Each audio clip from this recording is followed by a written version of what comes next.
on today's Christmas spot, we're having a look at the June Planning Nightmare Before Christmas Series 1, Santa Jack. The only figure that I didn't review as part of this spooky spots, clearly because he's wearing a Santa Claus outfit. And I thought, no, it makes more sense really to keep him aside and review him at Christmas time. Even though he is a Christmas-themed Jack, the packaging is the exact same as the other Night Before Christmas figures. Love this packaging. And again, really, if you wanted to keep them sealed and keep them really only for display purposes, it's the perfect package to do that. On the back, other figures that you can get from the Series 1 lineup. There's Jack Skellington, the Mayor, Pumpkin King, Behemoth, the Vampire Brothers, Sally, and Dr. Finkelstein. For more, you can go to www.juneplanning.co.jp. And the read-up on Santa Jack, zoom in here, there we go. It says 15 articulations, fully movable, comes with Vampire Teddy, present, bag, and figure stand. Zoom out. What I'm going to do is I'm going to take a bit of a break. I'm going to get this out of package, and we are going to have a look at the June Planning Series 1 Santa Jack. There's more on the way, guys. Stay tuned. And of the accessories, Santa Jack comes with a Vampire Teddy.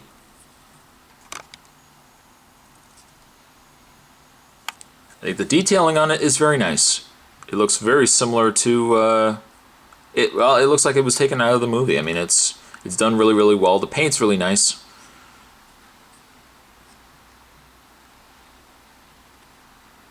He can stand. I mean, he basically stands like that.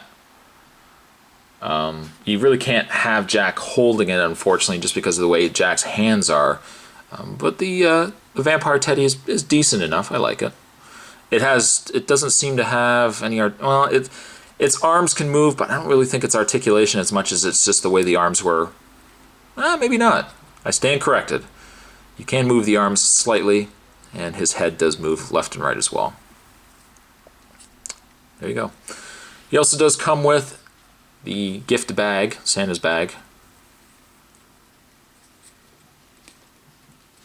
It's neat because it's soft, like it's a rubbery soft, but then there's areas in it where it feels like it's holding, there's actually something inside of it. You can't open it, you can't do anything with it, but it's neat. It's pretty detailed as well, which I like.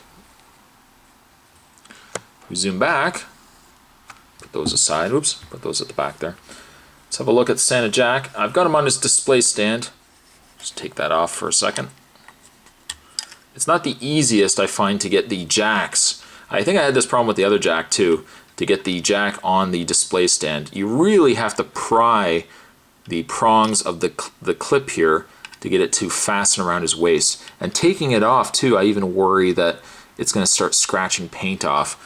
But he does come with the same Nightmare Before Christmas stand that the other figures came with, although the sizes varied, of course. Put that aside. The Santa Jack shares the exact same body as the original Jack from the Series 1, which I've got right here. And while I found the original Jack was just alright, there wasn't anything too, incredible about the figure. The fact that he's red, and he's got the beard and stuff, there's a little more personality going on with this figure. He's got the Santa hat.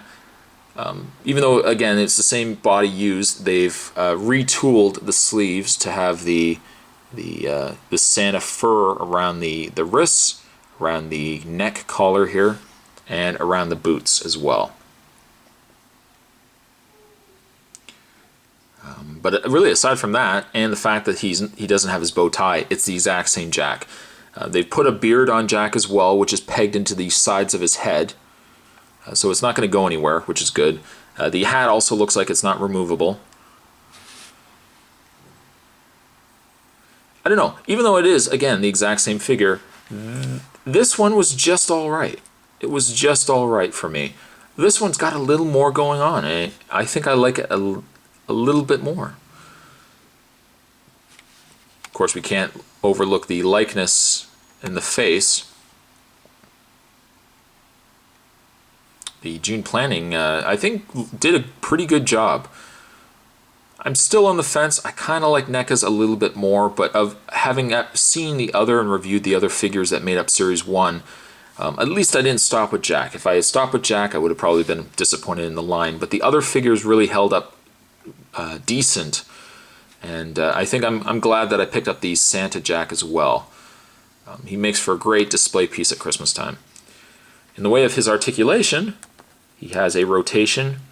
In fact, he has a ball joint in the head. He has a pin and socket shoulder, which will allow his arms to move all the way around, in and out. Of course, caution, you have to have a little bit of caution with the figure because the limbs are so small that certainly would make for a very fragile, that you have to be careful with these. The hands rotate as well as bend. There is no waist articulation, but the legs can bend out, back and forth, bend at the knee, and rotate at the boot. I think one thing that helps this figure as well is the bright coloring of the white along with the red. That even though it is, again, I'm going to bring him in again, even though he is the exact same figure mold for the most part, just the extra little bit of red and the little beard going on here are added touches that I think improve this figure so much. Santa Jack is going to get a 6.5. If you can find him, pick him up. Or if you can find the original Nightmare Before Christmas NECA line, I believe it also had a Santa Jack, pick that one up as well. I mean, if you're on the fence, I mean, yeah, you could have it out for Halloween, but certainly there is no questioning this. This is definitely something you'd want to have out at Christmas time. Today's Christmas spot, we were having a look at the Nightmare Before Christmas Series 1 figures, and we're looking at a very festive Santa Jack. Thanks for watching, guys. Stay tuned for more Christmas spots to come, and I'll see you guys next time.